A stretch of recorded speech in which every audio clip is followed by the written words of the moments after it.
lot of people that are extremists, that you think are extremists, I think are honeypotting people or trying to start something to push an agenda, whatever that agenda may be. Because that 500 million figure is just the FBI. That doesn't include non-for-profits or people that fund. Like I know a Jewish organization and a friend that it does take part in it, where he goes on the extremist chats and like rile stuff up and then take screenshots, and then they make books and give it to the FBI. So I think a lot of the hate towards me is actually that, and so that's why I don't like I'm focused.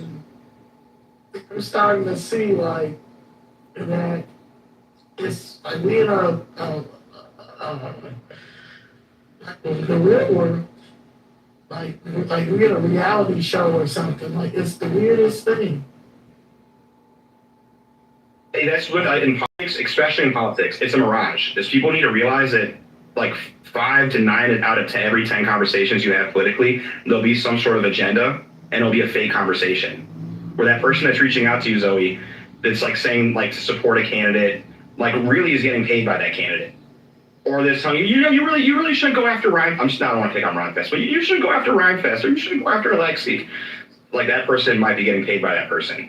And so it's very common in politics. And also the riling it up. There's a great movie with William Shatner, directed by Roger Corman, called The Intruder, about in the 1960s, groups from DC were sending people into the South to start race riots, to rile up white people, to start conflict.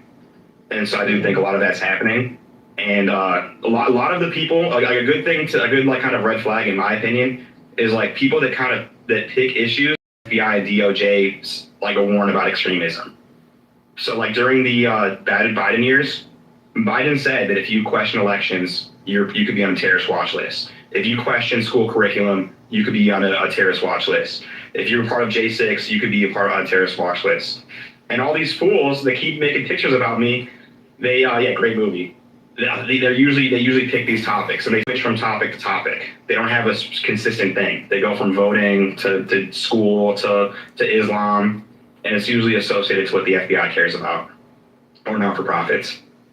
Like, so do you know that he's 64 years old. His first incidence of political activism ever was January 6th, ever. And he was a Democrat before that. His first political event was he drove in a car with a Cook County former Cook County sheriff to DC to January 6th with a bulletproof vest and with Bufang radios. So he with his words, not my words, so he can communicate with the 3%ers and Proud Boys. And I was ready to fight. I couldn't wait we were there to fight Antifa. And he was wearing his bulletproof vest, and he's there at the gates while people are breaking in, filming people. And estimated he filmed over 70 people cross the gates.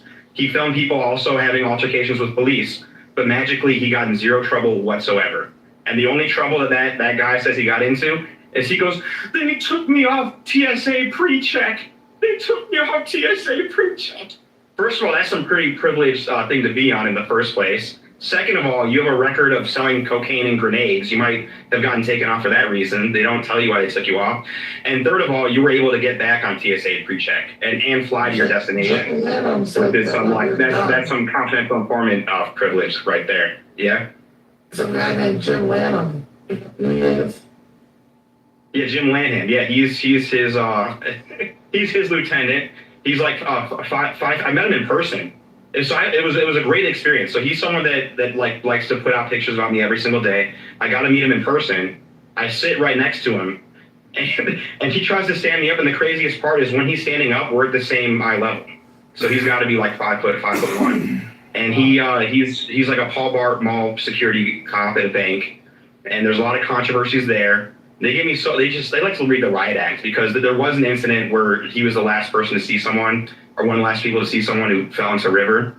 I've never accused him of murder, but like he's just he really likes to dip his nose in a lot of political and criminal cases where it's kind of weird, where I suspect he might be a criminal informant of some sorts too.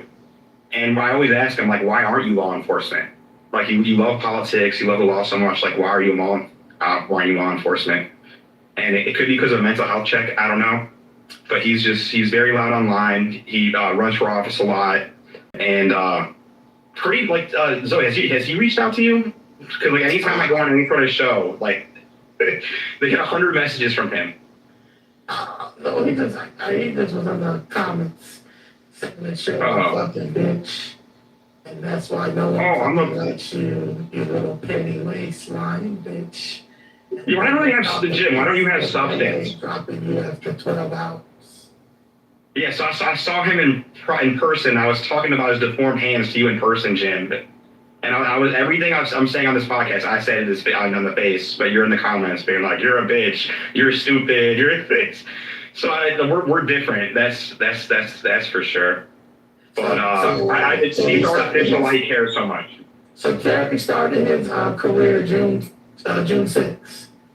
January 6th, January 6th, 2021. Never was involved in politics at all. No was he. His own were breaking up. I said, was he breaking up? So before that, he was an actual criminal informant against the Cali cartel and the Vice Lords. And then after he was a criminal informant, he worked for like tech. He was in like tech sales, which to me is something where they would place a DOJ type person. And here, the funniest thing about this is the most recent job that I'm aware of that he does is his big identity is that he wants to fight immigration, and he's on the streets exposing lie 100%, Terry. Do you not? I was making so much money with DoorDash. I wanted to earn money in my free time, but I didn't want to go out and get a boring 9 to 5. Workers in Monterrey, Mexico, and then also people that work remote in India. His company, For a Living, works with major corporations and the government. Your CEO has top clearance with DOD, to replace jobs, to replace high-paying tech jobs. My generation was decimated because my generation was the one that got rich off of software and coding, where you didn't have to go to college and you can get $100 an hour to code. But Terry, For a Living, takes American workers and replaces them with Indians that you can pay for literally 10 cents on the dollar, are also the H-1B, where they have a facility from Monterrey, Mexico, and then they bring them in. They help them with the paperwork and everything. And his company, we don't even have to dox the name because he likes to complain about it, but it's just a fact that his company has a DEI policy and brags about being 90% non-white. So he's the DEI hire of his company, but his whole persona is I'm anti-DEI, I'm anti-critical race theory, we're anti-porn in schools. But he's also a card-carrying member of SAG. So he's a card-carrying member of SAG. Immigration is how he puts food on the table, but his like fake online persona is that he's an activist that's like fighting immigration and trying to save elections and stop porn in schools and now Islam's his big thing. He really jumps from topic to topic of whatever the Department of Defense says is something to be on the watch list. Well, okay. Yeah. That was but yeah, so he basically, so the crazy thing is, he definitely was away from politics. It was criminal informant, corporate sales, and then just out of nowhere, right when Chris Wray FBI is like, hey, if you question the election, you might be a terrorist. He suits up with a former Cook County sheriff, and they drive to D.C. Why is Joe Savino suing all these people? Terry Newsom, Jim, Aaron, Jim, Mendrix, Tom DeVore. Oh, because they falsified information, which is a fair thing to sue, like Noah, and we've both met Noah before. He's an out there individual, but I think it's now settled that Noah and Terry have like falsified information, and you can't do that. And so I believe Joe's suing him for slander. I'm not like too particular with the case, but like good for him. Good for him. Like I would sue them for slander. It's hard to prove damages when you're calling someone like a bitch. Oh man, I thought Terry was cool, but Terry He is cool. He still is cool. To me, Terry took it too far. I was cool with Terry, but Terry said you were a problem, and then you told me he was a problem, and I both told you at the end of the day I could separate it. I don't care about that, but he was so busy worried I was going to talk about you. I mean, that I was going to believe what you were saying when it came to him. But at the end of the day, every time Terry has never came through the way that I feel like Chicago Fist Red has came through for him. When he did the podcast, they're yelling us. We went all the way out to Never Never Land. We did the podcast with him. Then, we tried to do the Tom Holman thing, but he didn't want to take my suggestion because I think a lot of people think that people use us as these black women pawns, like we're like a minstrel show or something like that, instead of like, I gave him a suggestion with bringing Tom Holman to Chicago theater and doing an evening with Tom Holman. And then basically people think that he's this white nationalist and this racist. So I'm explaining to him, if you guys do an event at the Chicago theater and you guys talk about, what's going on at stake with the illegal immigrants coming over here and all this, but he wanted to do a whole rally. He just wanted to get as childish as DSA instead of let's bring this into a theater and let's talk about what's at stake, with our country, and people show that we are civilized. And he didn't. Yeah, that'd be bad for his career. Yeah. So that'd be bad for his career. That would hurt his main job is relies on H-1B visas. And so if you're saying like, hey, Tom, crack down on because that's the main time of a legal immigrant are people that are overstay at H-1B or overstay visas. And so if you have an event that unites Chicago at Chicago Theater, which would have been awesome, and does really well, and paints Tom Holman and his mission in a different light, that'd be terrible for Terry's main career. And his show's called Behind Enemy Lines, which I think is like almost a big FU to all of us. That's because who's the enemy? I think it's us. Oh no! See, and Terry Newsom said, "No, you never did anything for me. Nothing. You asked Danielle to be on your panel all the way out of Never Never Land. Then you asked us to be on your podcast, what we did, and then you came to us about Tom Holman. And I gave you the suggestion of the Chicago Theater. I told Miss Susan Sweeney. I told a couple of other people as well, because I was trying to get you guys to understand that people think that we're antagonists. At this time, we were on a bingo card. Like we were these people that were out here, whatever. That's not me. And I was trying to explain that to him, but he didn't care. During that time, we were at the Black Caucus. All these is text messages. I really don't want to do this to you, my boy, but I can. And we were in D.C. for the Black Caucus. He wanted Danielle to fly back. He wanted to do this big thing in front of the federal building because they wouldn't bother us or anything. But nobody didn't want to spend that money. Nobody didn't want to spend the money to go to do Chicago Theater. That's just basically what it was. Then we had a press conference. The press conference came the day after, unfortunately, Charlie Kirk got killed. Everybody decided to back away from the press conference, but they basically wanted us to not do the press conference and pay homage to Charlie Kirk. But everybody went out and did their own thing that day. He didn't do our press conference, but he went out to the south suburbs to go bully the liberals. Into your video, other people didn't come to the press conference, but that evening they were at Concerned Parents event that she had out in DuPage. But we were disrespectful for doing our press conference that we were putting together because we have an active genocide going on in our community. So once I started seeing that they were full of shit, then I started moving around and doing my own thing. So I don't respect Terry Newsom off of that. And plus Terry Newsom talks a lot of stuff about us on social media and doesn't think somebody's going to talk back. And I'm the wrong person. And Terry, that's my problem with you, is just be consistent. Stop with this split personality nonsense. Because if we didn't need you, you asked for us to be there. Now I got to block you because you're a liar. And he was my source, Zoe. How about that? Up until I was writing articles about James Mendricks, he was my source. Terry was the one that gave me James Mendrick's Xbox Halo handle, which is pretty funny. Yeah, The sheriff of Gates County has a really impressive Halo score. But so Terry is like private, and he posted about it. I have this screenshot where he's talking about how great the Illinois record is, and he's giving me information. But then now publicly, I'm a Democrat shill, and I don't even. What does he say about you, Zoe? Because I think a lot of it's derogatory. Like yeah. I got no respect for he's like a 2-year-old. Yeah, I have to go to a school yard to get the insult. It makes sense though. It makes sense. Like yeah, it's a prison yard mentality.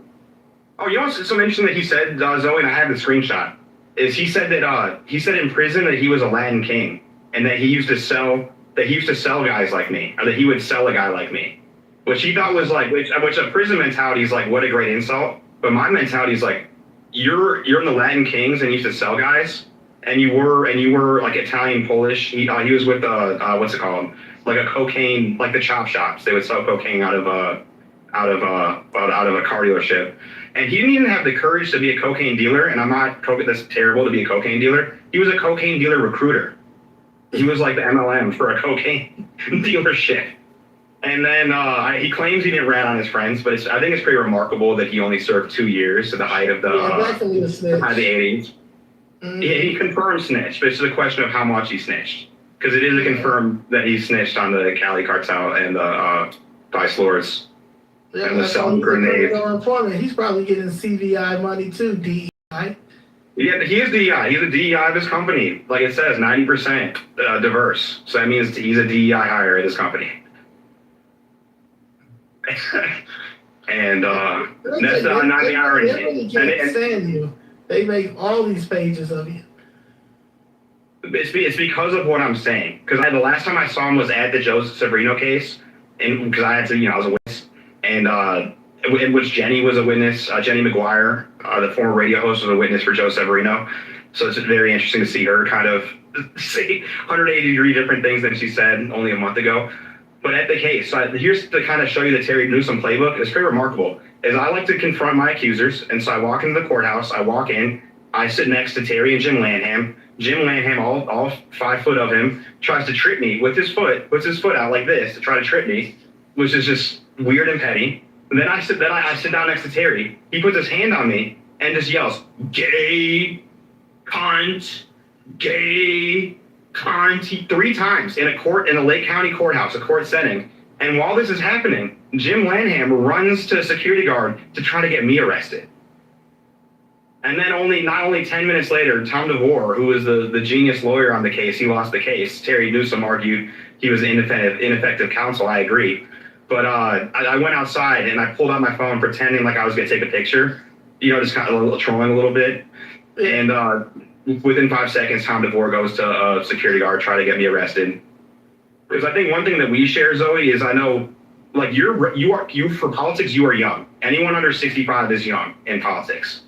So I think part of the universal dilemma too is that like you get picked on because they don't want younger people to succeed, and they don't want anyone to succeed. Period, because it ruins the grift.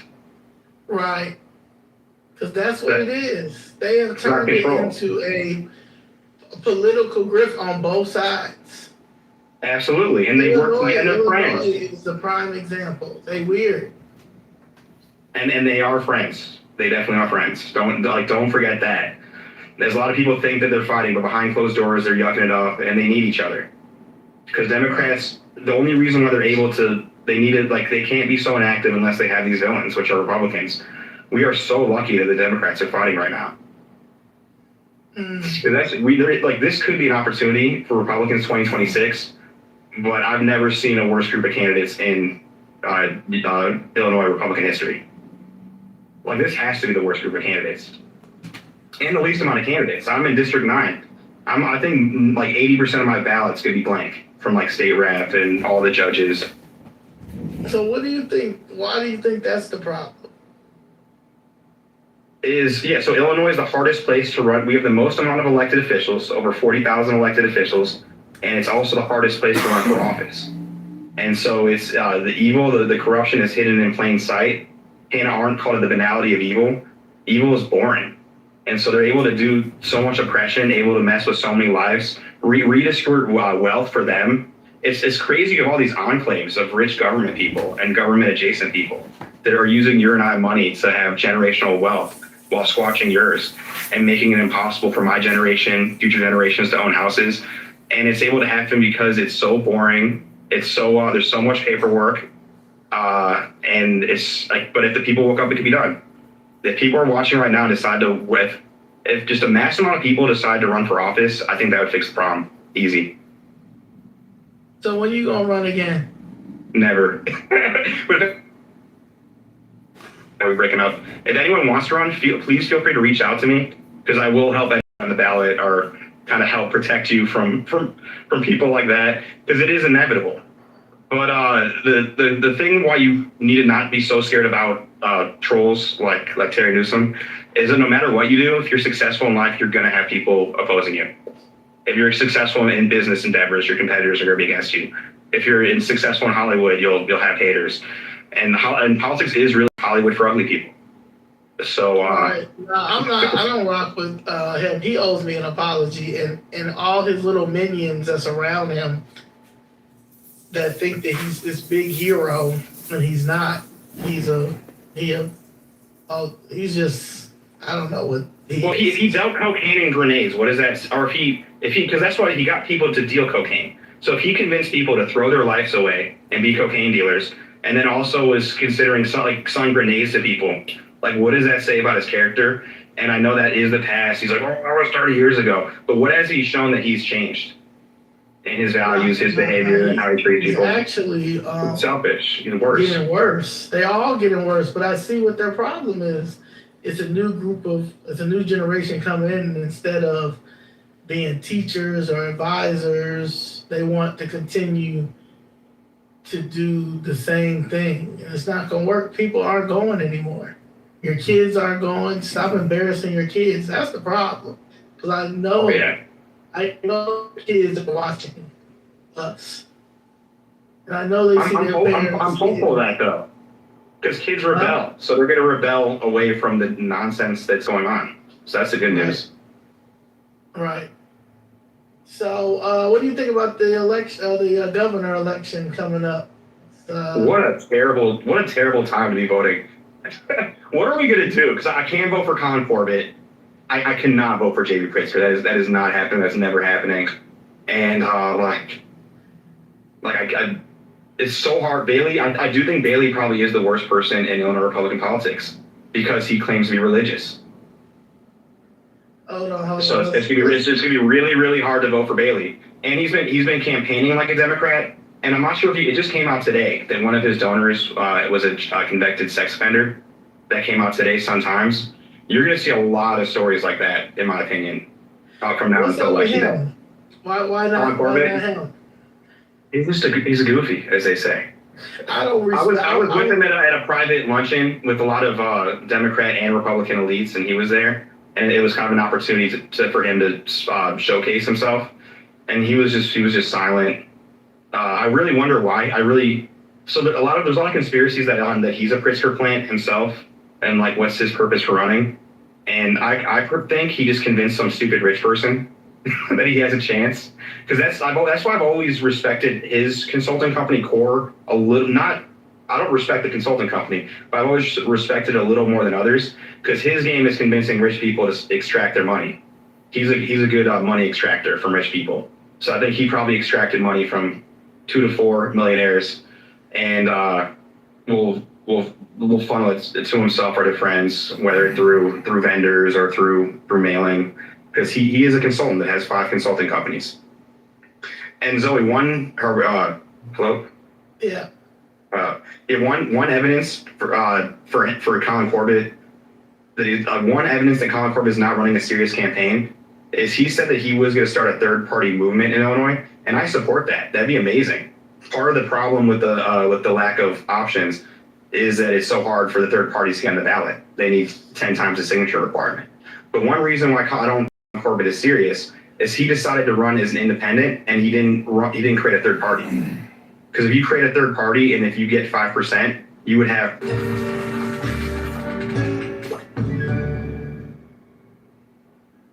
wide election. Colin Corbett did not do that.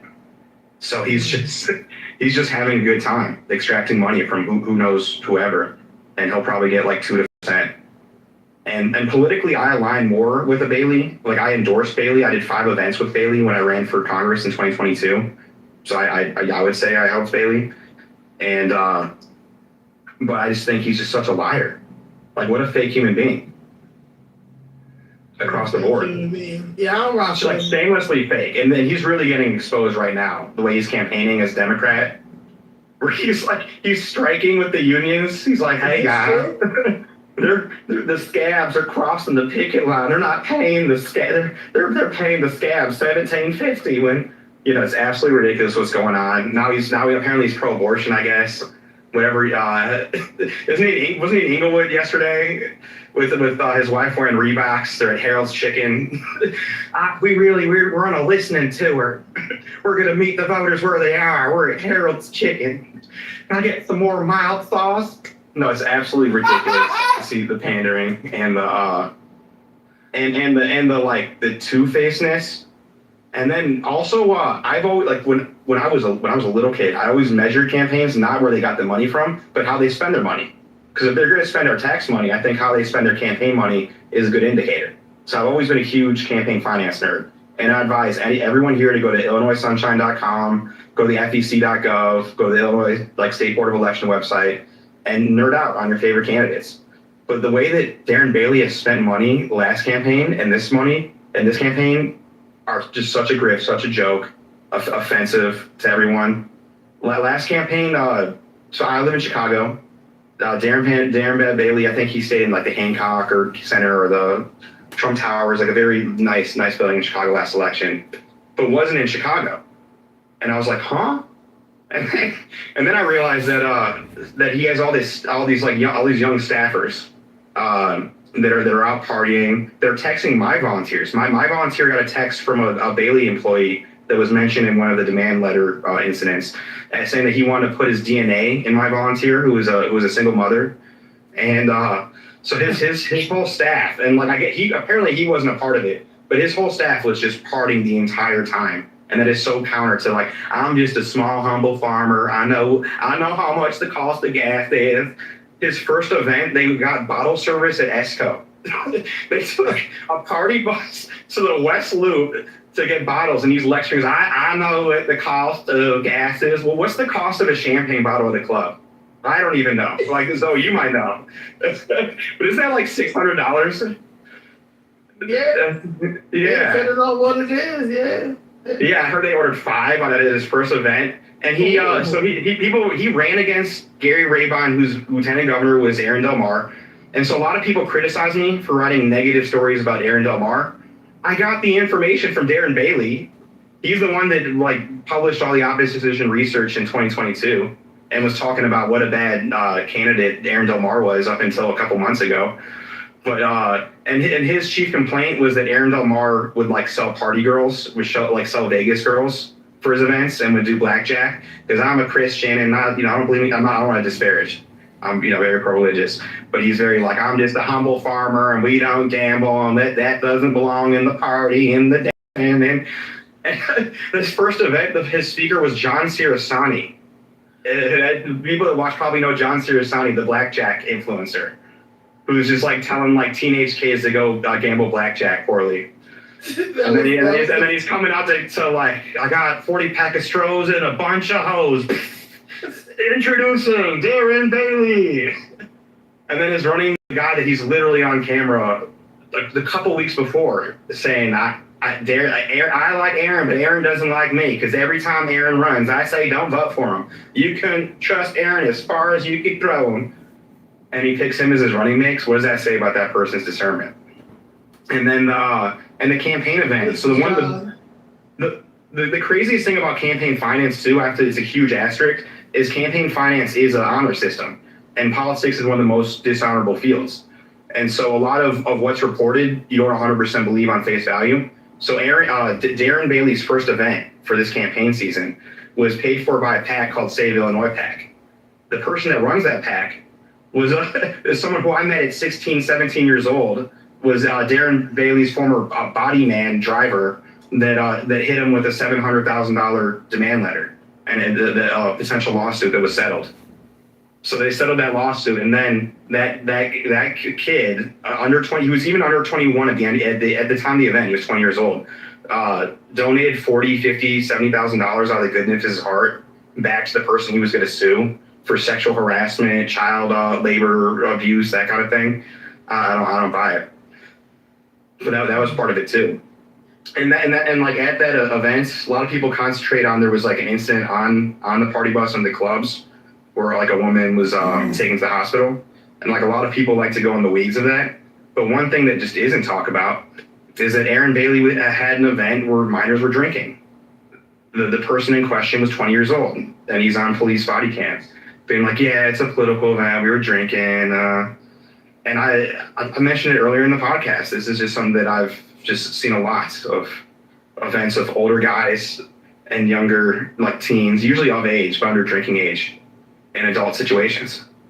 Politics. Yeah, it feels like the Boy Scouts of America, or like more of that nature. Or to catch a predator home is probably more realistic. Because the boys are usually like 18, 19, 20. And I was told that at a young age, I was told to stay away from Mark Kirk because he would get a little handsy with people. but the Illinois, the most powerful Illinois Republican member for over a decade was Dennis Hastert, who admitted in court he was a child molester. So there is still that stain in the Illinois Republican Party, but I really think it's a free-for-all because there's such a lack of power. It's just a power vacuum. Okay, Dennis Hastert. Speaker of the House. He was the most powerful. He was the most senior Illinois political person, and a lot of the people that were around him are still here to this day. Like if you think in football terms, like Bill Belichick or Bill Parcells' coaching tree, or Bill Walsh's. Is this Dennis? He was just 2000. Wasn't he George W. Bush's Speaker of the House? Yeah, he was a wrestling coach. And Mark Vargas, good old Mark Vargas, that's where he got his start from. He was an intern for Dennis Hastert, and then an advisor. And then Mark Vargas of the Illinois Review was supposed to run for Congress, but dropped out to help his son. And so one of my proudest moments, funniest moments, is I was at CPAC, and I was more optimistic. I was introducing myself to every media person, and one media group goes like, "Hey, I'm Max. I'm with the Illinois Record. Nice to meet you." He was like, "Wait, Illinois Record?" And I'm like, "Yeah." It's like, "Wait, did you write an article about Mark Vargas in the Illinois Review?" And I'm like, "Yeah." It's like, "Dude, you gotta apologize. Man, you gotta apologize. He lost a position in Trump's cabinet because of your article." Because apparently when they look up, when you're interviewing people for jobs in the government, they look at everything that's been written about him. And my article on the Illinois Review goes into his history with Dennis Hastert, with the Department of Homeland Security under Bush. So that's another interesting reinvention. How that person is now another face of the grassroots. The Dennis Hastert W. Bush thing. It's now Mr. MAGA, Mark Vargas. Yeah. This guy. And this guy, he's dancing with his shirt out yesterday.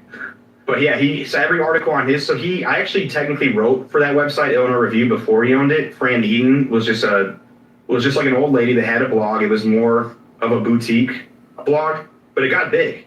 And people like Charlie Kirk would write on it, and people that were on 560 AM, and state senators, and Aaron Del Mar, and it'd be pretty cool because it was more like a blog that anyone could submit to, and you'd have like arguments where I would post and then Terry would post, and that was really cool, very healthy. Him and Scott Casper somehow convinced Fran Eden to take over the website, and now it's just like a bunch of AI slop garbage that supports whatever candidate they're into at the moment. And the guy and once just lack of standards. Like my whole article was about how they criticize me because I criticize Republicans, but I'm like, your owner, not him, Scott Casper, is the one that wrote the 40-page demand letter to Darren Bailey the month before the election in October, and it became a huge Chicago Tribune story. So I'm like, I can't attack Republicans, but you can threaten them for $700,000 the month before an election.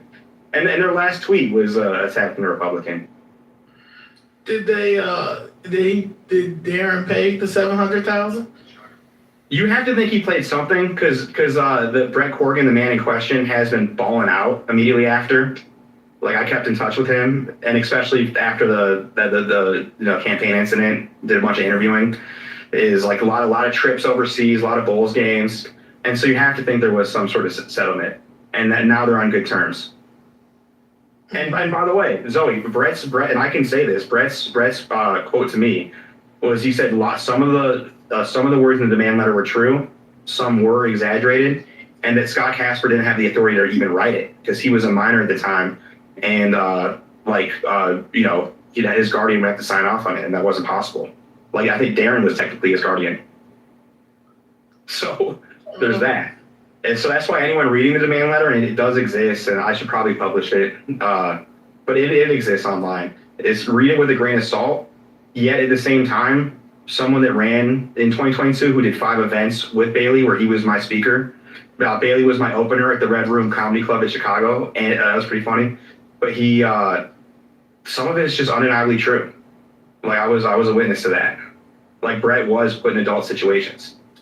Like there's a story in there about how like one of Bailey's workers like drove him while he was going to have sex with like another volunteer or worker. And like true or not true, he said that to my volunteer while I was on speakerphone. Wow. Yeah. So we got Dan. Well, Pritzker gotta go. Pritzker has to go. So do we have to impeach him? Do we have to remove him? Like I agree with you. The fans here, like, yeah. I don't know if these two are gonna win. Well, I think Soros had the right idea. He's just like demonic. I think we have to figure out a way to infiltrate these like local, like these 2027 elections. Like that might be the way. And why? So you notice this? Like, why don't Republicans ever run for judge? There was 0 for 30 when I last voted. Yeah, I said too. And so I think that's the way in. And because and also if Bob Fioretti wasn't a freaking like zombified Barry Manilow, if you had a good attorney general, that could be a check against a governor. But he's another joke. Founder of the Aldermanic Progressive Caucus. I don't even know what that is, but anyways, I think they're calling it over. I think a petrified Barry Manilow. They just like wheel him out like Wickham and Bernie style every election. He's run 8 times, and he just must be a money pit for someone, and he's following the Tony Perico playbook, and Tony Perico is an ally of him, and he's someone that was an elected Democrat, and then it's like, as I said, you fail as a Democrat, let me run as a Republican, they'll take me in. Convince a few millionaires, the party goes on. Like Fioretti, I just got a text or an email. He's doing an ad on the Score. Like he's doing ads. He's doing radio ads, and but what people need to realize is that might not win him an election. But if any candidate does an ad, you can take 15 to 50% commission for just the purchase of the ad. So you need Barry Manilow. That's why Barry Manilow, he'll still perform in Branson, Missouri, or like Ravinia, or like they're still home for Barry Manilow. They're even wheeling out Frankie Valli, like with a backup track. That's too good to be true. But the reason why he's valuable is he's a known commodity, and so they wheel him out. And I haven't even looked into how much money he has, but I'm sure they could suck a few $100,000, extract a couple $100K. So you don't think he's gonna beat Kwame? Because Kwame gotta go too. Kwame's worse. Kwame is arguably worse than Pritzker, because he's Pritzker's, because he basically exercised. The attorney general is supposed to be independent of governor, and Kwame Rule could have in theory been a hero and been a check during COVID. He's been the exact opposite, and he's also just been like chasing all these nonsense national issues so he can get like a little headline on CNN instead of protecting and helping us, serving us. Yeah, Kwame's trash.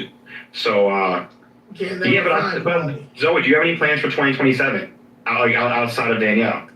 Because I think it's gonna be bottom up. I really think that's the future. Is like library boards, water reclamation districts. Alderman's pretty high, but still. I should have done it, but I'm really interested in the school board. I want to like. Oh, that's hysterical. I've been talking to everyone on the school board races, That is what a dumpster fire the school board race is. And they don't realize, like, you like that's. I'm glad you did it because it's a hot potato, and the school board people don't realize this is whoever wins loses because they're broke. All right. Imagine if I had a house that was like $20 million in debt, like a 2,000 square foot house, couple bedrooms, but it's $20 million in debt. Hot potato, and so that's what's going on with the school board. So that's very interesting. But it's cool because CTU is extremely disorganized, but the urban center people are the same kind of they're dinos basically, Democrats in name only, but they have the same kind of behavior as these Terry Newsom Republicans. They're just as big. They've just extracted money from Michael Sachs. What's his name? Juan Rangel. And their candidates are like some of the goofiest candidates I've ever seen. Where they're not even, it's the point, Zoe, sometimes there's a point where someone's so not competent where you're like, maybe we should just have the Democrat. This guy can't even tie his shoes. Like my candidate, the Republican candidate, says there's his number one issue. He goes, I'm a weird guy. We gotta bring electric dance music to CPS. That's his top issue. And a lot of them say they're Democrats, and they're like, I'm a Democrat. I'm just not a puppet of the CTU. I'm a puppet of Michael Sachs and Paul Fallis, who's like ruined 5 to 10 different school systems. That's what gets me too, is that we need to also do a better job of having a clearer alternative, because all alternative is just a lesser version. They say Paul Fallis, I meant. Yeah, he failed Chicago. He failed Chicago State. He failed New Orleans. He failed Connecticut. Didn't he fail Haiti? I'm pretty sure he failed a country. Like everywhere he goes, that school just either like disappears or goes to absolute garbage. Yeah, he's absolute trash. And the funniest thing ever is when he ran for mayor, I was a deputy committeeman for the Chicago Republican Party. Google me. I'm just kidding. But then the Northwest Side GOP and the Chicago GOP basically said, we're not going to run a candidate. We're supporting Vallis. And I think they endorsed Vallis. And then Vallis said he rebuked the endorsement. So the Chicago Republican Party basically told everyone, get in line. Don't run a Republican. We don't want someone like Danielle who actually is going to stand up for our values. Because even if Danielle loses, she's going to have that platform to talk about things that we care for and move the ball forward. And whether she wins or loses is in God's hands. So people need to stop just getting hung up on these stupid polling and winning and loses and think about actually changing the culture. But so they said, like, forget changing the culture. Chime fee free bank.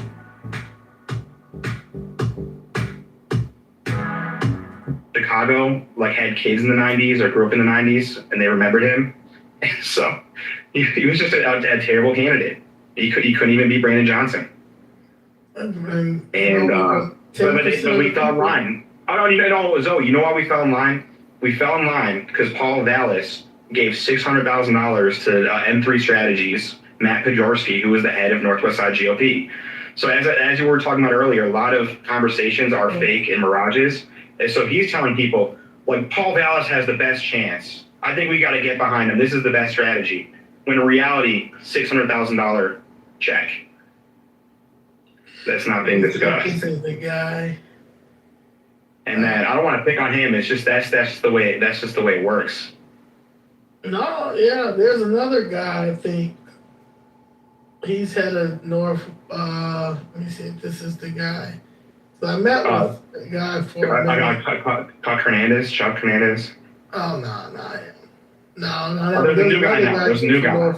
Half of us left. Like, so basically half Northwest Side GOP left after they endorsed Richard Irvin at like midnight. It was really fun. It was like literally they like imagine you get a text at 11 p.m. being like, we're having an endorsement session. If you miss it, too bad.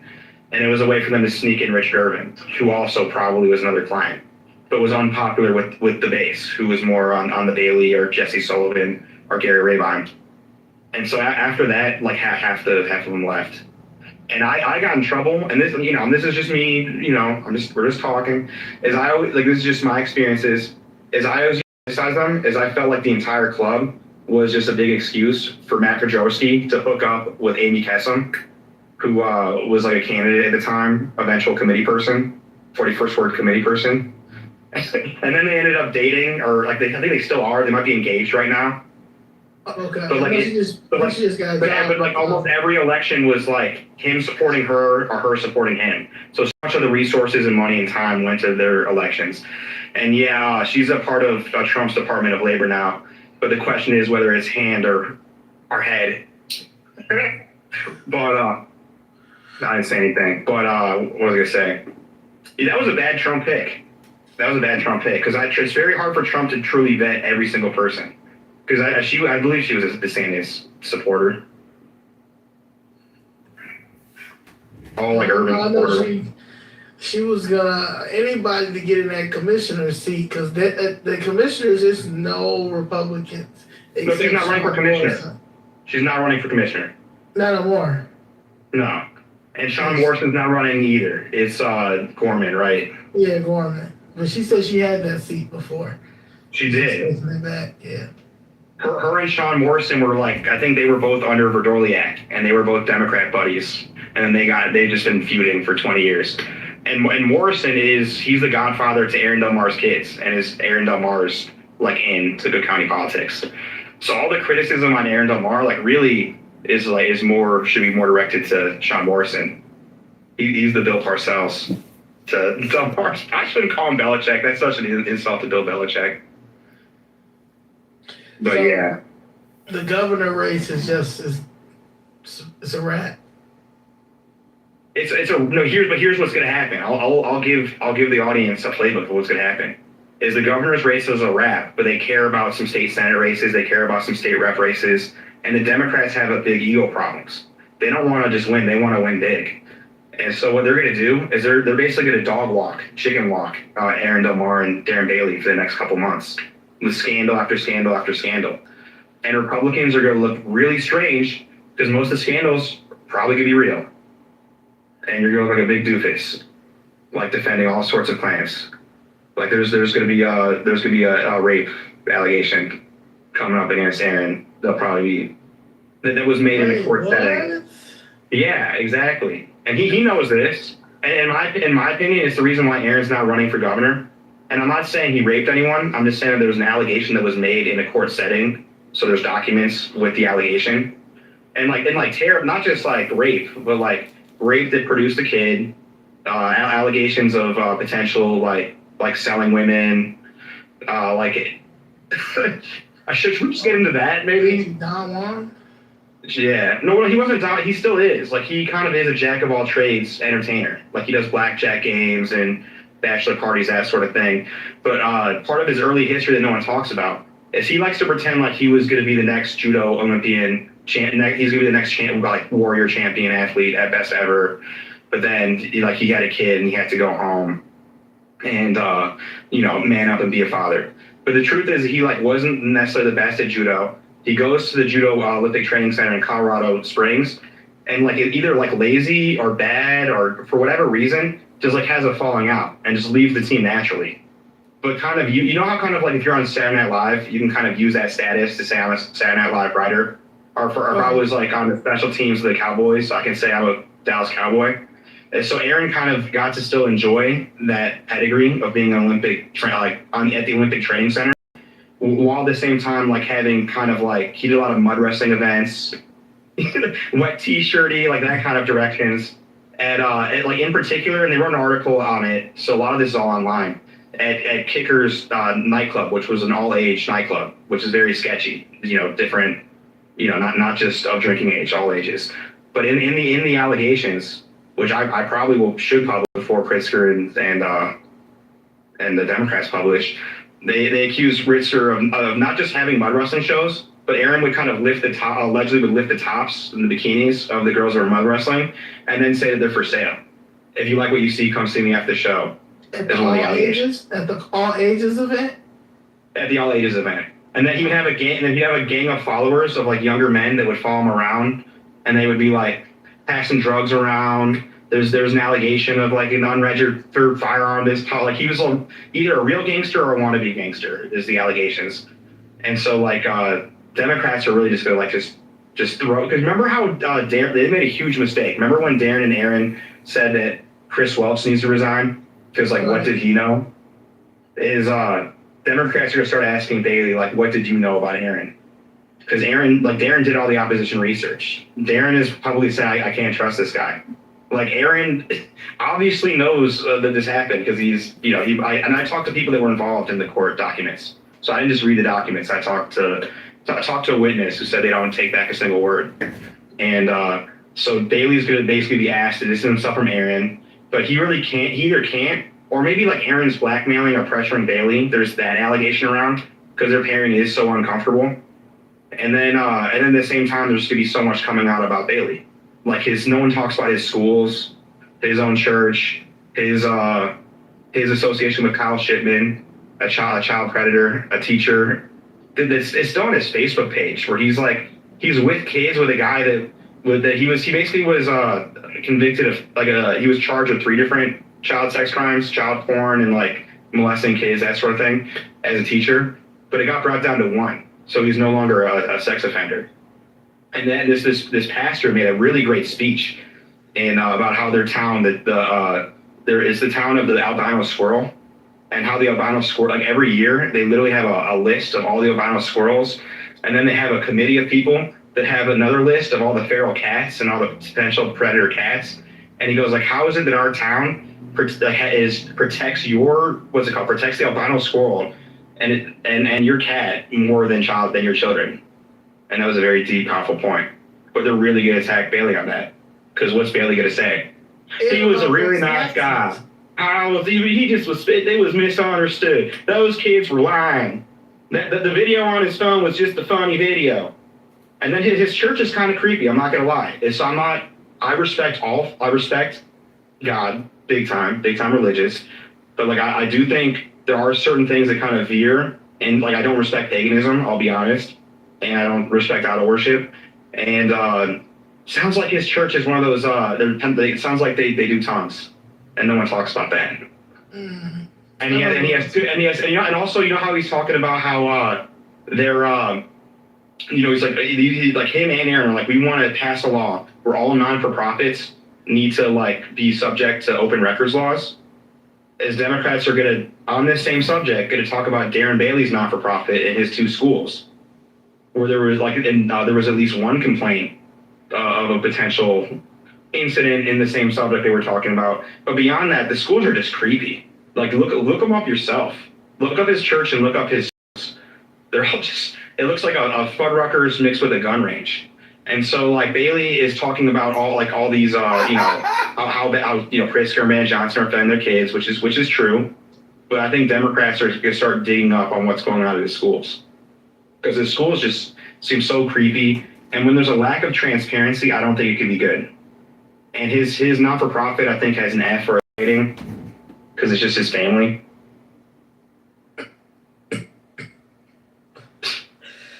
Damn. So for 1 month, they're just Kyle Shipman. You're looking up, and oh, by the way, so Kyle Shipman was a big true crime situation for Southern Illinois, Missouri area. And a lot of the true crime heads were making the connection to Bailey back then. There's even accusations that like Cindy might have even attended the trial, or they might have even funded some of it. That's an unproven accusation.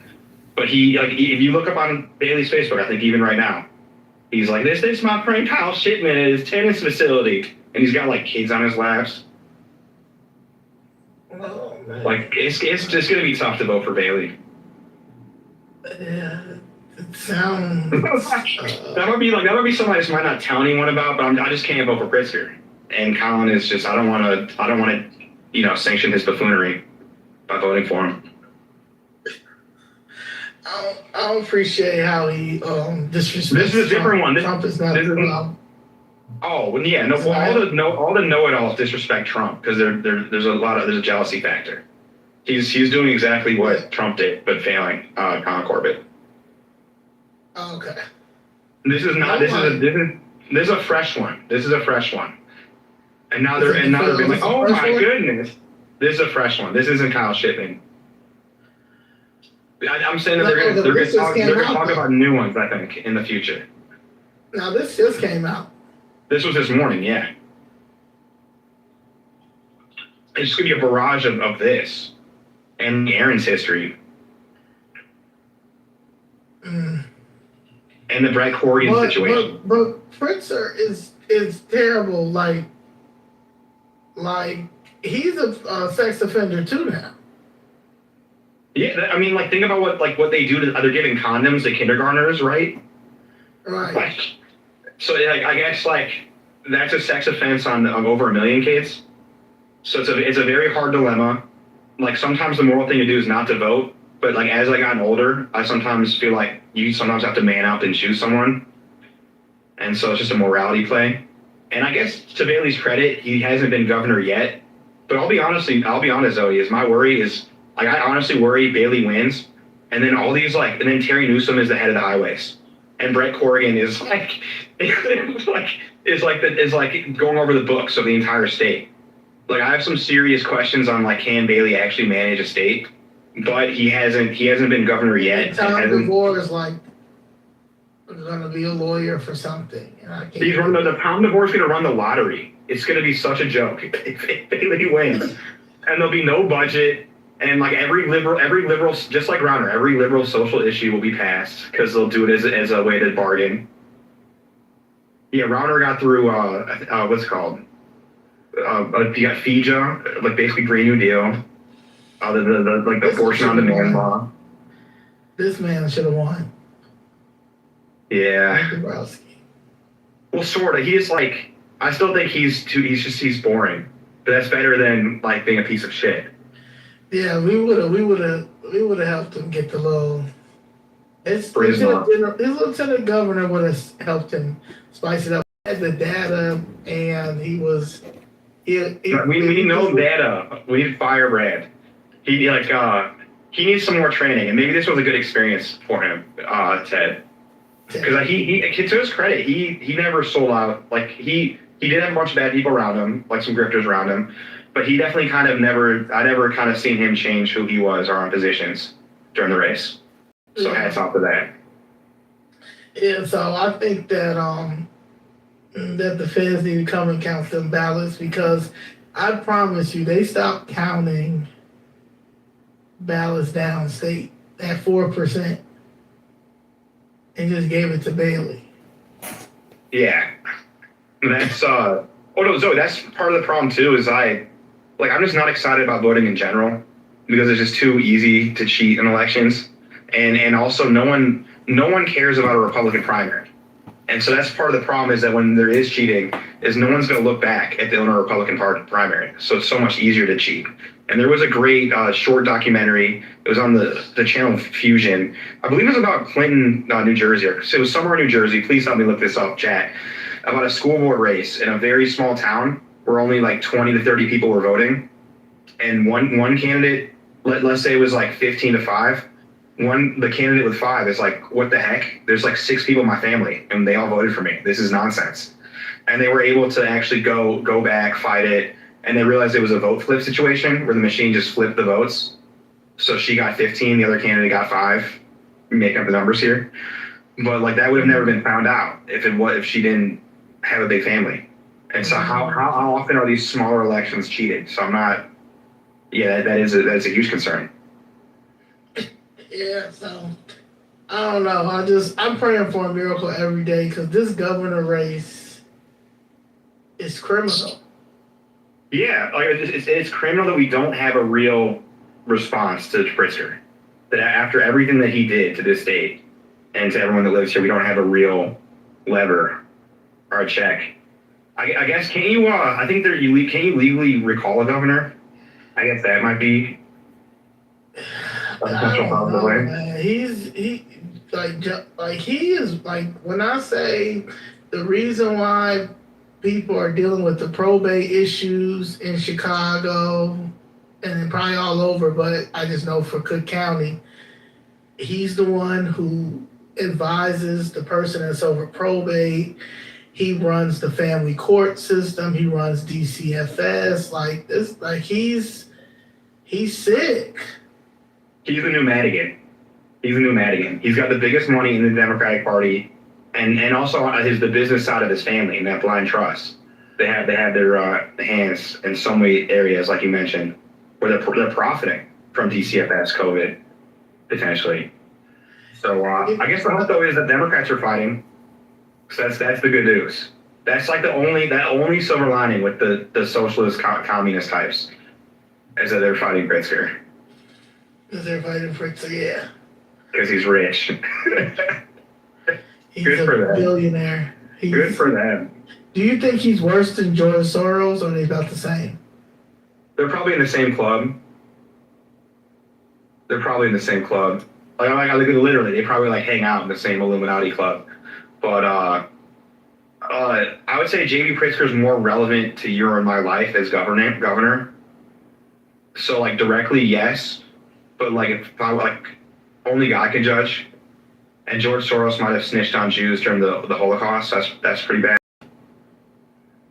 But you know, not as direct of effect. Ooh. And if you're in England, he's been taking currencies.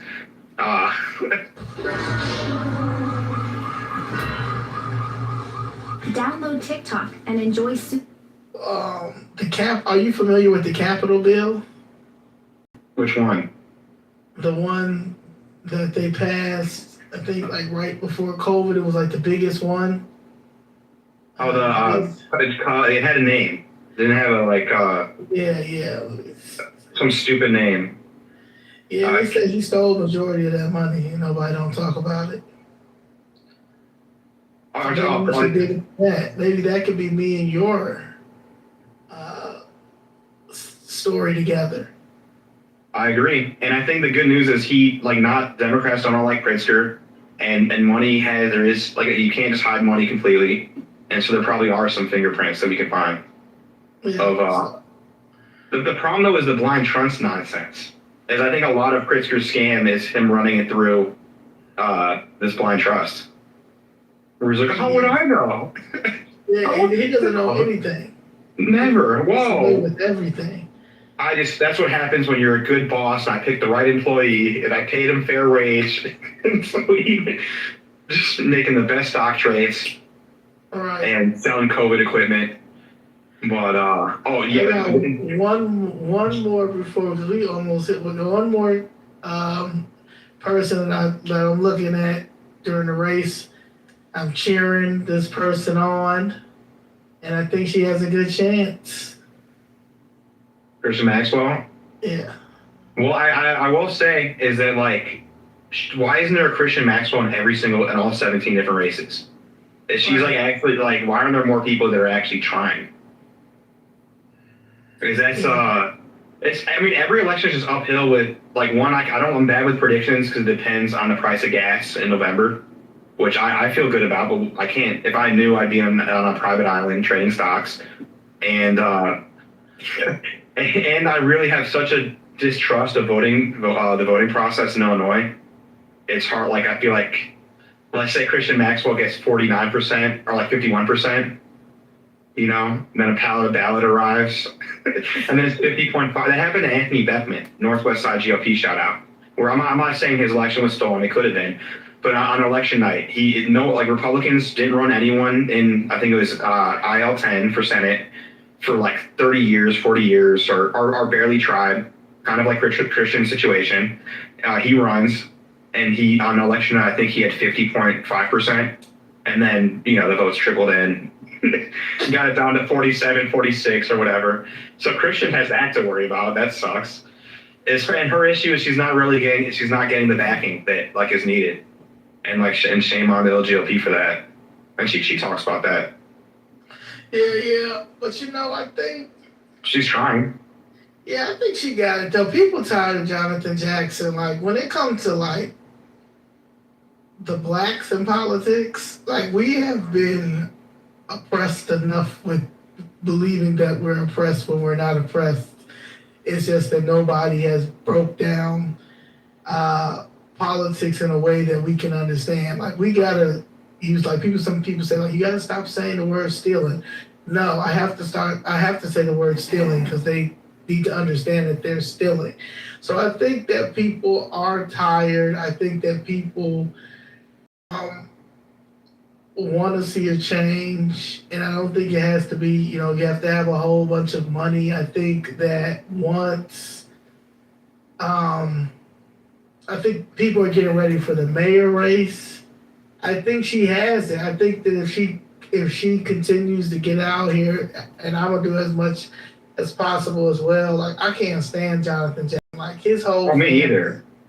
like, Me either. it's just trash. And to see the wealth, I remember going to Junior's office, like on 94th or I forgot where, and just kind of seeing how much wealth they have, and then seeing the areas around them is just criminal, and how much really is like they stole the political wealth, which could be a good thing, but instead of giving it back to the community, they hoarded it for themselves and their own, and it's absolutely terrible. It's tragic to think about. Like I almost don't want to name names, but like shout out to Lee Allen Jones, my political mentor. He had a great debate with Robert Blackwell, kind of even going back to the what Rainbow Push did during the mortgage crisis. About there were like so many times during Chicago history where a lot of people could have been helped, but instead very few political class was helped, and the people were sacrificed.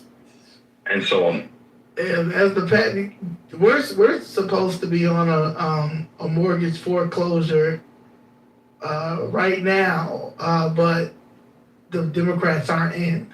But if Kamala would have got in, it would have been another foreclosure crisis because that's their grift too. That's the grift, and then they put a Wells Fargo back in our community after Wells Fargo done foreclosed majority of our houses. Then they put one. They just opened one up in Bronzeville. I just saw it the other day. I stuck my middle finger up at it. I would never ever get an account at Wells Fargo, and I don't understand why Negroes do. I don't understand why. They have literally took our homes. no one went to jail after No 2008. one went to jail. Yeah, no consequences. And so I'm just a big believer when there's no consequences, things get worse. But like also like I feel like it's a big every community that comes to America, like there is sometimes you have to do some grifting, but then you're supposed to give it back and then like evolve. And so that's a big part of the problem too. Is like that there was no benefit. There wasn't like a large group of people that actually benefited from the mortgage crisis. It's just a small group. That's a small group. Very small. I got one more person that I before we wrap this up. This guy right here. Tell me, where is he at? Where is he at? This guy right here. I'm going to make sure if you know who he is, you have any comments on him. Oh yeah. Shout out to my dad. Love my father. He's been through the ringer because like I literally when I started my blog, I didn't tell my partner, I didn't tell my father, I didn't tell my friends. It literally was like a diary of sorts where I'm seeing so much messed up things in politics. Let me just put that out there. Like after my second blog, he started getting like death threats, people trying to like have him disown me publicly, and then like they probably talk about it, they brag about it. Like if he wasn't just they're like if he wasn't so selfish and didn't disown his son, he would be a congressperson. And no, he thankfully he didn't. But it shows what bad people there are in politics. They'll literally come at someone's father to get at you, like almost like zombies wherever they can enter. But what a great father that he didn't disown me.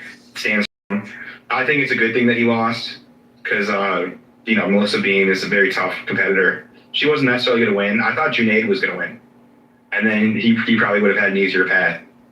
And so we'll see what his political future holds. But Governor. He made it out alive, and he's a great human being. He should be the governor. You might as well just try for governor.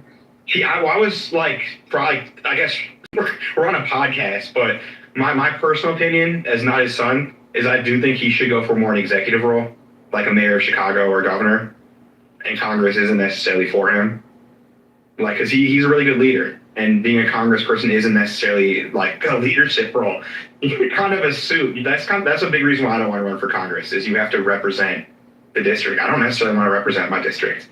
I don't want to represent East Evanston. I love West Evanston. Not the biggest fan of East Evanston or Uptown or the Arlington Heights. No offense, Arlington Heights.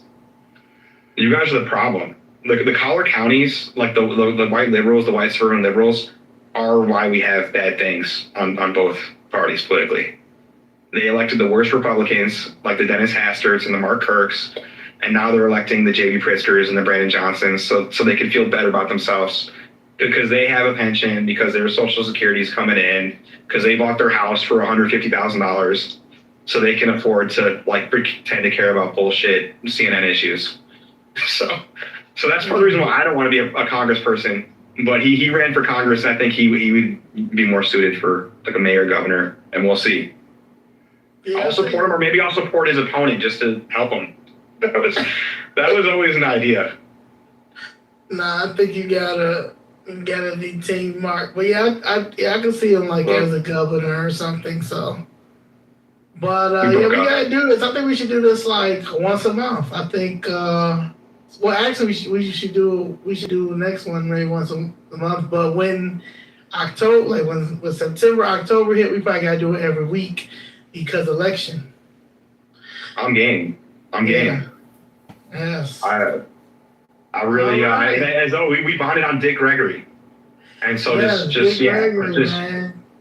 and everyone just respect your elders, study history. You're doomed to repeat it. It's a real shame how many people don't study up on political and socio-political history. Right. You would be on. It would solve everything. That's what people are mad. I'm taking the Dick Gregory route. Like, everybody, they be like, Dick Gregory wouldn't be okay with you going Republican. I said, in Chicago, I'm beating the Democrats' ass right now. He is proud of me. You know what I'm saying? Like, yes. I hope so. I would hope so. And I would think, that's so cool that you even just got to be around him and that you even can like speak to what his thoughts would be. But, Yes. oh yeah. How could he not? Because so much of what he talked about did touch Chicago. Everything Yes, from like the organ everybody trafficking. talked about Yeah. how evil Chicago is, how evil the politics is, from Dr. King to He talked about the Republican Party a lot. Huh? He talked about Trump and the Republican Party a lot, like the two Donald Trumps. And so, yeah, that was a great. He's so funny, genius and brilliant, and just how think about how much he like impacted history from just he bought the Zapruder film. Like think about how different history would be if he didn't buy the Zapruder film. Like we wouldn't have seen JFK's assassination if it weren't for him. And Just so like people don't talk about like what you were saying earlier in the beginning of like about basically all this stuff is paid, it's a whole bunch of grifting and stuff like that. And he's always said like, most of these parades around here are staged. They're getting paid. He'd be like, I've been around long enough to know, that they're staged and stuff like that. And people just ignore that. And that's what's happening right now. Oh yeah. Like how about Israel Palestine? I'm in West Rogers Park and there's 50,000 Jews next to 50,000 Muslims, and there hasn't been a single Israel Palestine protest on either side. Exactly. And so that's just like one example. Is like so many of the a lot of the J6s, a lot of it are just whatever the agenda on either side. It's vague. That's why I personally try not to. But at the same time, like you go into City Hall, that's where people need to go. They don't need to go on an overpass waving Trump flags. They need to go to Chicago City Hall. So thank you for doing that, Zoe, because that's part of it too. Is they want to distract people that have good intent, like a fork in the road. Yeah, because Robert De Niro was trying to make his next indie film for Tribeca. Like I don't know, like I just feel like I tell people all the time, like we are I'm in a twilight zone. There's no way in the world that I'm around a whole bunch of morons of all different nationalities. Oh, we are. We are. Well, that's the Bible. That's 80% of the slaves want to stay in Egypt. And just every decision in the Bible, like so many of the decisions in the Bible, they're like, but we don't want to. But we're hungry. We don't want to go. We like it here. And so I do think that's just a cross-cultural thing. It's just human nature. And that's why I do think it's important to fear God above all else. Because if you fear anything else, you'll that will convince you. But what about? But what about? Isn't this smarter? Like Dan, there's probably there's gonna be so many calls for Danielle to not run. I bet.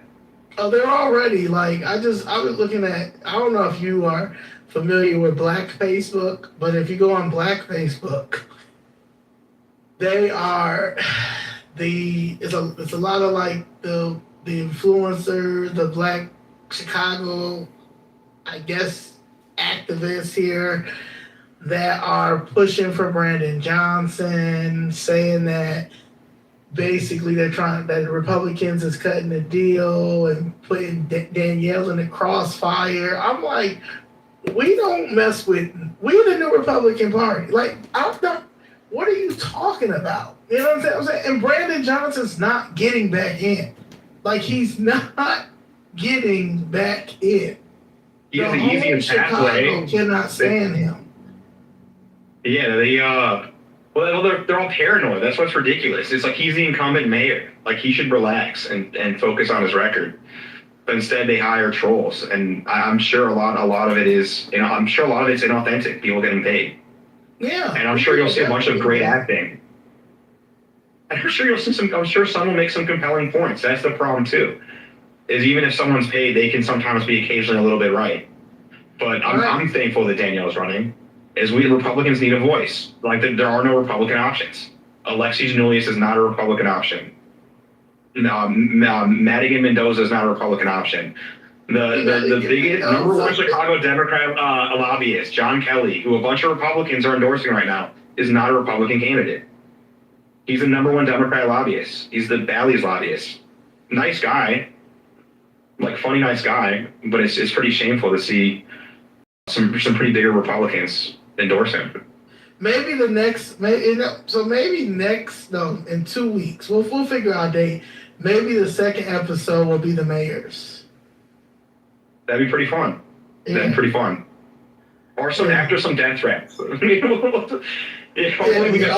that's still done right now. I mean, they're probably going crazy right now. They're probably trying to dig up all the tweets and stuff you said about me. They're gonna get all the tweets up that I said about you. I don't care.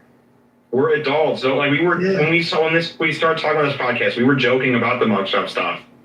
Right. I think I yelled like murder one. But they were like, the adults can yell murder one, but adults can joke, and because we're also focused on bigger issues and not small-mindedness, is we're focused on the journey at hand. And so like the joking doesn't matter.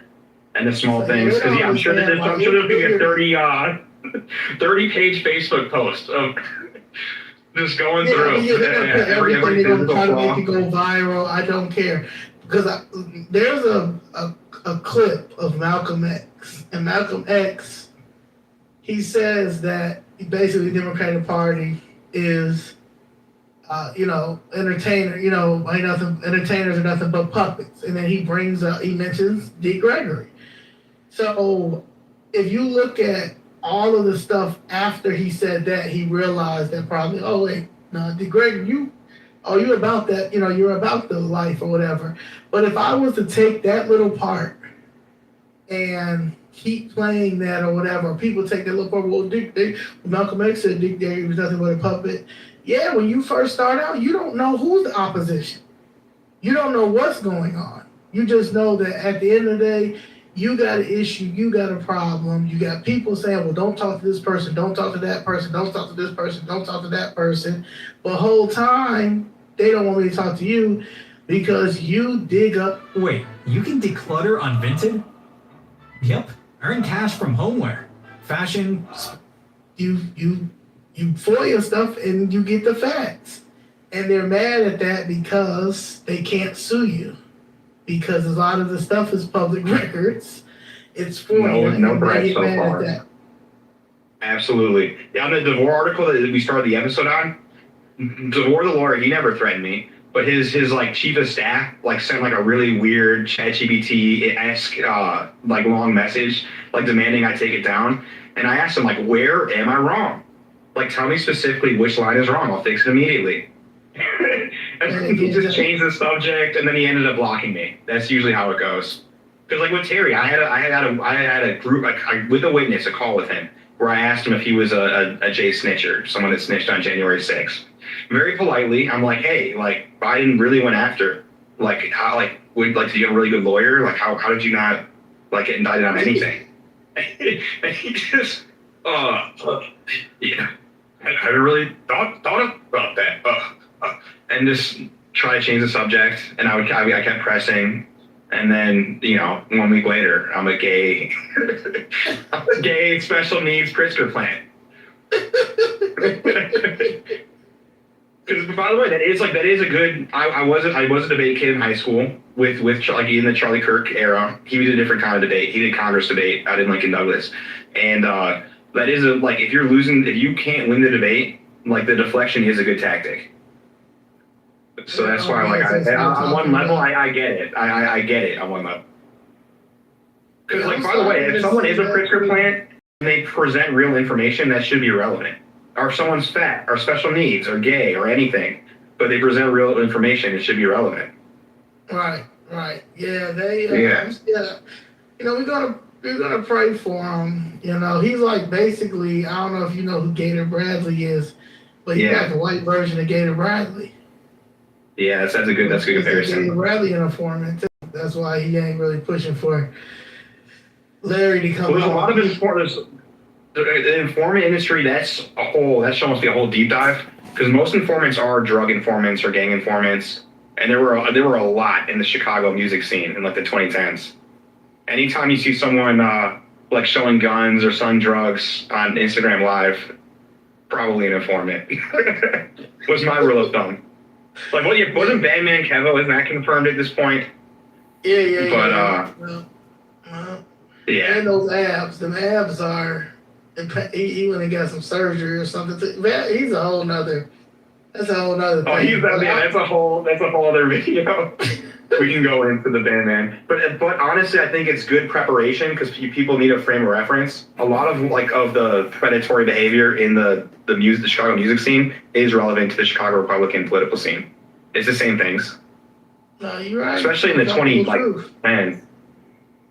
Very uncomfortable truth. Think about how much black wealth was created in the 2010s. And then was just ruined or shipped to LA, or squandered by a lot of white creepy millionaires. See, that's why they hate you. That's why they hate you, Max. You're not supposed to tell the secrets. Okay. You can't tell exactly. the secrets. Shut them now. off. Shut it off. Shut it down. But they don't. That's why they don't hate me. They just hate what I'm saying. It's more like I'm a party pooper, I would say. Yeah, and that's what basically. I feel like I do get along with them. It's just what I'm saying. It's not my person. The same with me. They'll be like, why you always want to take down?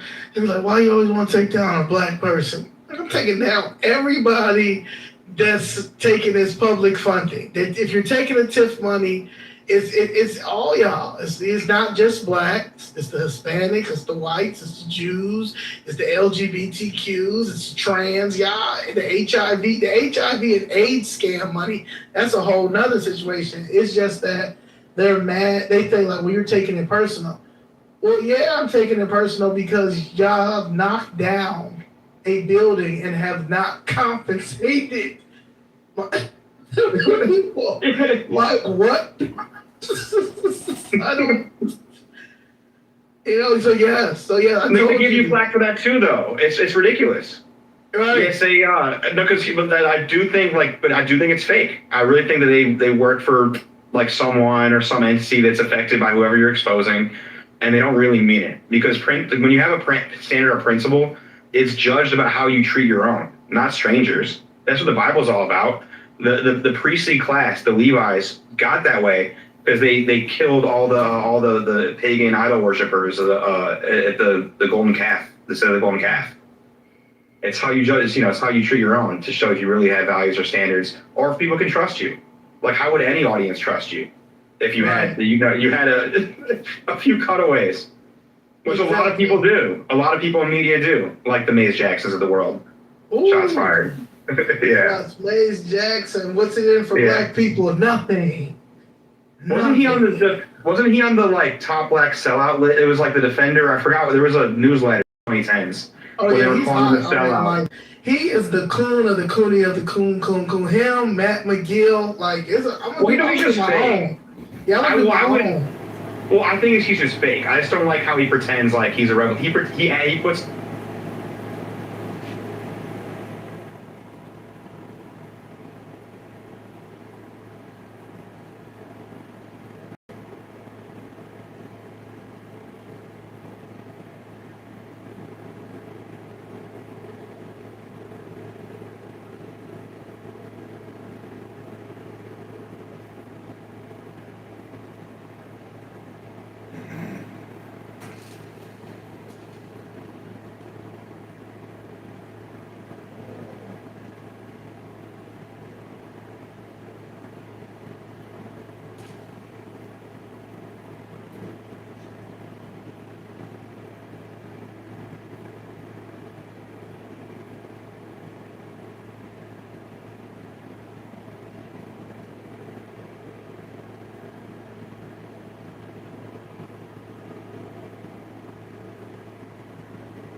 Yes.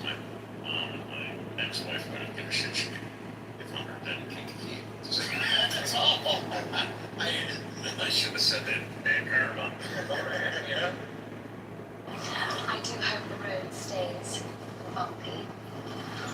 My lady, the terrain is most vigorous. And tell me, is your estate as large as they say? Oh, my lady, it is narrow, but quite long.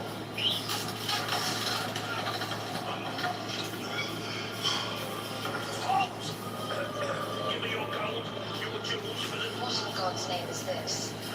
I am Robin of Locksley, scourge of the rich and... You are a disgrace is what you are. Right. Silence, wench. Give me your valuables or... Or what? You'll sweat on me. You couldn't rob a picnic, you sickly little sack of pudding. Yes, yes. What a hideous coward you are. Interrupting my carriage ride for some gold so you can what? Give it to the filthy peasants? I ought to stick an apple in your mouth and have you roasted on a spit like the pig you are! Yes, yes. Is he, yes? Is he quite well?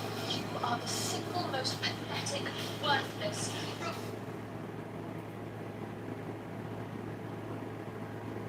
Hello.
consider them Bangladeshi. That's absolutely true.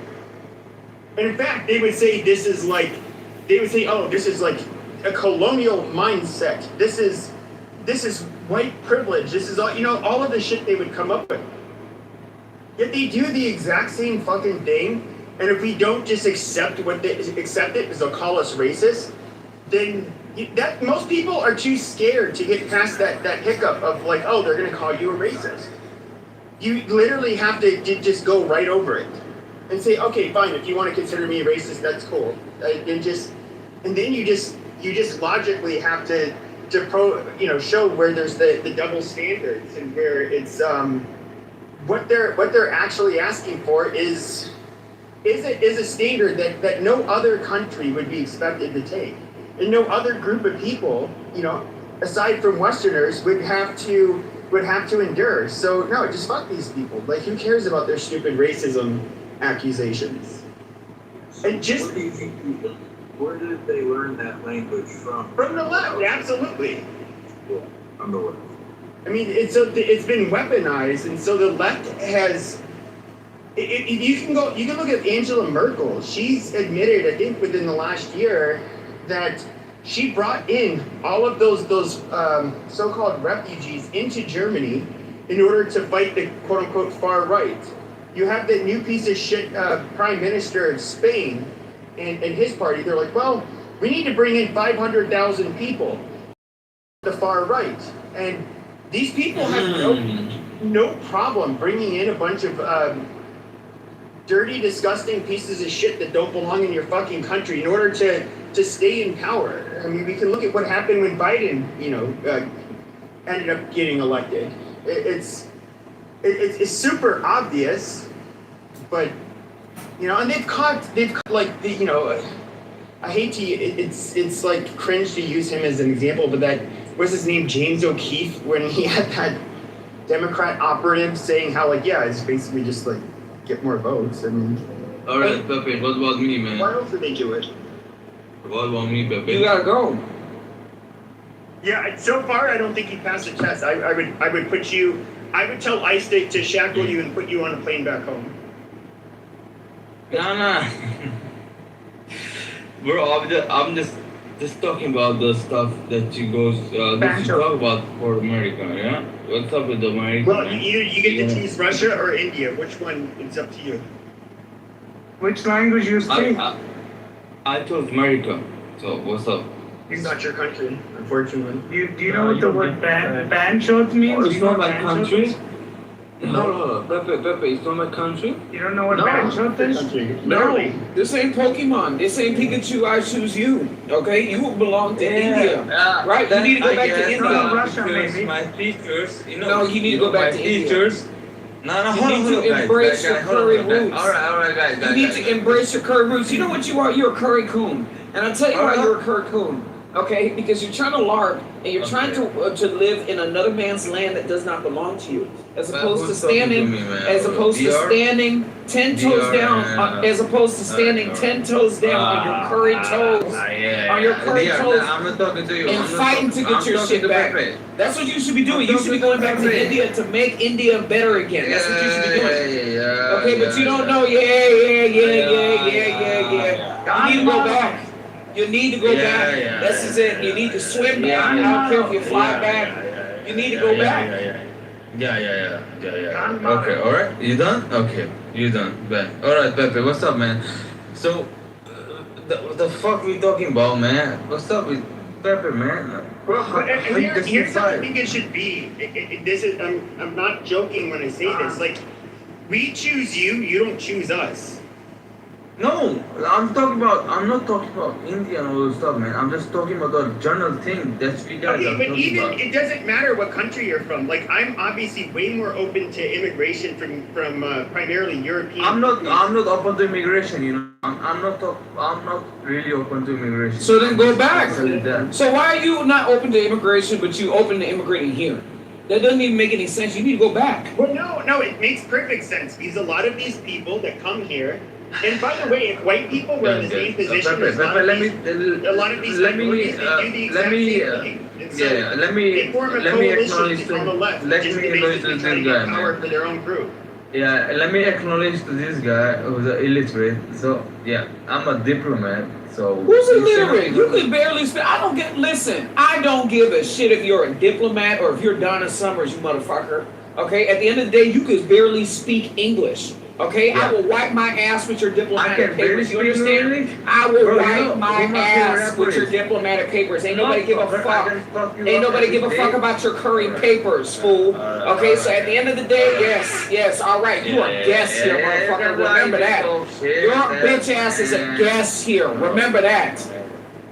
That pussy ass people gonna talk shit. Yeah, you are the one. Yeah. And that's why you need to send these motherfuckers back. Talk shit. Send them back on their curry burning shit back to where they shit can. every day. Yeah, what's up? That's done? Are we done? Are we done? Can we talk? What language do you speak? I want to become pilot and Yeah, he's not done. That's Doctor, what do you say to him? Let him talk. Doctor, why don't you say to him you barely speak English? Why don't you say American? Because there is no American, so you speak a language that does not belong to you. English is another country. Why you Americans you don't have a language? You're speaking it, buddy.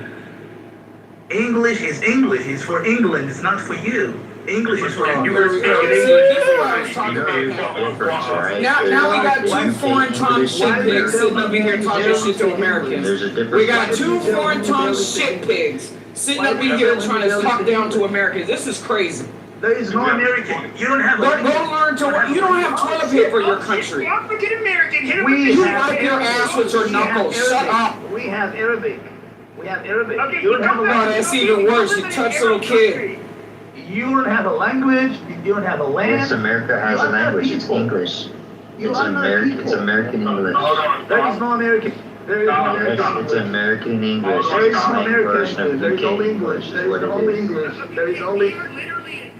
Well, let me ask you. There is only English that Let me ask you belongs to this. England. Why does a group of people? Knuckle ass wiping street shitters. This is a legit question. This is a English legit belongs question. to England, not to Why America. does a group of people who know they're not welcome? Pepe, your mic is low. Why do they? Your mic is low.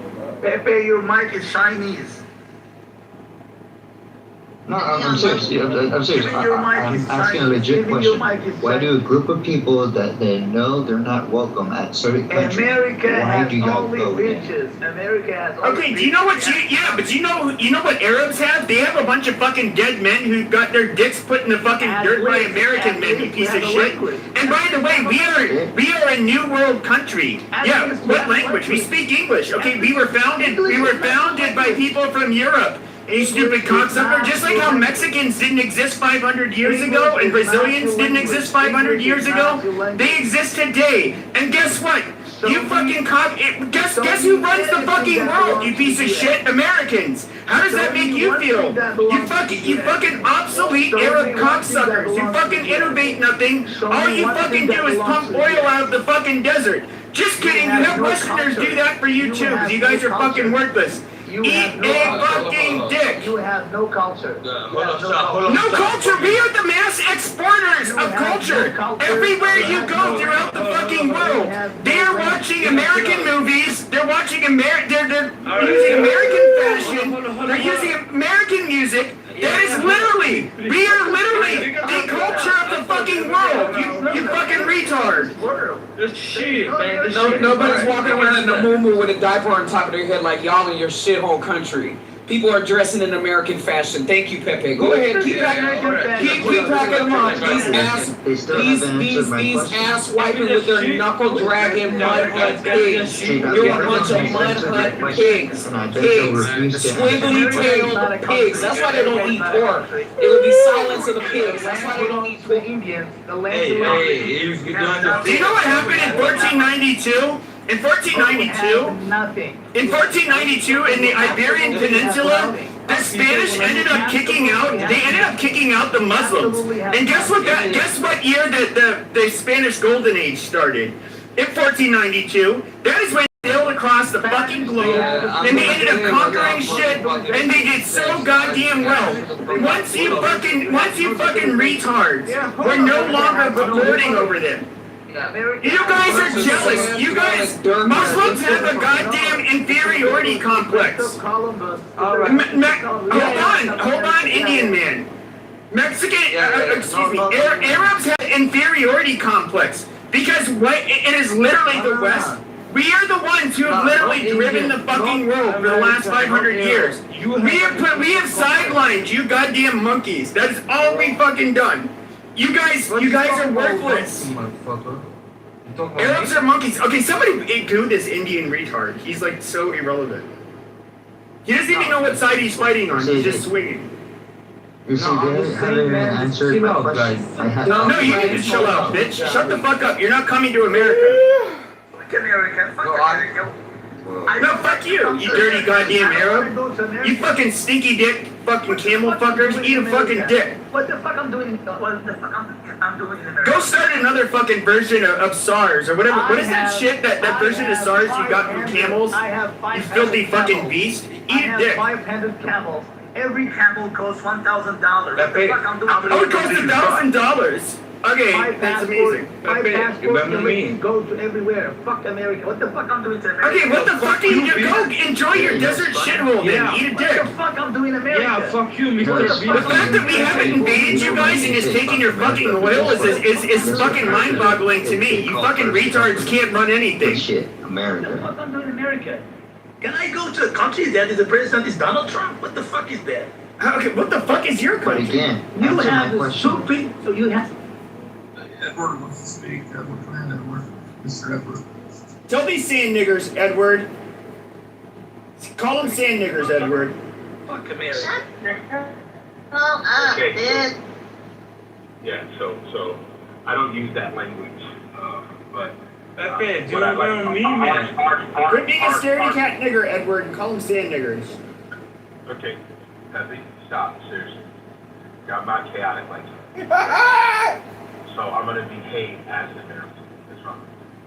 Okay. So one of the things, both harsh and shy. I don't know what countries you're from, but I'd like to know from your point of view, what is your country's foundation? Whatever country you're from, what's the foundation of your country? My country, okay, at least my country was not stolen from the Indians, and my No, John, I didn't ask you the foundation of, just answer the question directly. I don't need you to tell me what was. Yeah, shut the fuck up, man. Pepe, you remember me, man? Get the fuck Harsh. We are a Muslim Arabic country. Okay, so what's your political view as your country? What is it? Our political view is we don't have a military bases in our land. We are free, and America cannot do anything for our land. Okay, so then you came up and you decided, I don't know, have you been to America before? No, and I don't like to go there. Fuck. No, whether you've been here or not, I just asked a question, okay? I've never been to the U.S. Never. Okay, so then you made some strong comments about the fact that we don't have a language, you don't understand our culture, you don't know anything about it. So I'm just curious, why would you decide to come on an American stage, an American room, Trump's house, and decide to criticize the United States? Why? Okay, I'll tell you why. On an American Okay, because America is the most selfish country I've ever seen in my life, the most arrogant country I've ever seen in my life. You said now English, which is English. The root is England, does not belong to you. The land, the history of the land was stolen. You have no culture. We saw the World Cup. All lands were stolen. Okay, most of the quote-unquote Arabs are conquered goddamn people that were Arabized. Eat a dick. Hold on, guys. There will be only one thing. Okay, I have a question for you. I will turn it on. I have a question for you. I know. Could you hold your question for a There second? will be only one thing. Could you hold the question for a Okay, second? go ahead. So you use the word England, right? So do you know what the United States was before they became a state? What were we? You were some Europeans and African people, and you migrate there. Like you, for example, you are African nigger, and you went to the U.S. No, Shah, I'm asking you a question. Real simple. I like to have a dialogue with you. I'm not trying to pass you up or nothing. Okay? Okay, go ahead. Did you ever hear of the 13 colonies? No, and I don't like to hear about it because it doesn't exist. Oh, no. These are the 13 colonies. Listen, these The are 13 colonies are what we were before we became the United States. Before we had a war revolution. Before. They are no America before. Huh? There was no America. The land belonged to the Indians, and It didn't. America, the goddamn name, okay, was literally a name named by the people that came here, not the Native Americans. You fucking moron. Okay, hold on, Pepe. Hold on. Hey, Even your president is German. Donald Trump is German. Shop. Okay, first of all, obviously, you said you didn't know about the 13 colonies. You did not know about the United Kingdom. You don't know anything about the actual. I know that they had a kingdom. I know that. Excuse me. Can I finish? I didn't interrupt you. I won't interrupt you. Okay, go ahead. Okay. All I'm saying to you is that you come on an American app, an American state, an American room, yet you cannot promote your own country. Just promote your country. You don't have to come and criticize another country. It's not an American app. Okay, no. It's not American app. Who owns it? Who told you that the engineers there are not from China, Korea, all around the world? Applications are made by some engineers. It's an American app, but it brings. We don't know if it's because even who owns the app right now, Chop? We don't know the people who manufacture the app. Maybe some, all around the world. Guys, hold on, guys. You know what, Edward? It's literally an American app. We know who the two owners are. There is They're nothing American. American. There is nothing. They have names. You know who they are. I'm gonna land on this, Shop. David, one second. Shop, I'm gonna land on this. Shop, what I would like for you to do, instead of you coming on an app talking about Harsh, could you put your mic on mute, please? Could you do that, please? Thank you. So, Shop, this is what I want you to be aware of. Whenever you come on an app, you want to criticize a whole country of people. That's not very good, okay? It's not the very reason why. nice. This is not criticizing. Telling the truth is not criticizing. I said there is nothing called American. Right now, what you're doing right now, you're interrupting, right? I think that you know, because I believe that you have a higher level of intelligence than a lot of people. But to have a dialogue. He really doesn't, though. Take carnage. Come on, guys. Guys, listen, one thing I've learned in life is that we try to be on the same page. That's all. Okay? And I understand. I can't be on the same page as Muslims. Okay, I got it. Wow, don't be anti. Fuck you, David. How the fuck did David get up here?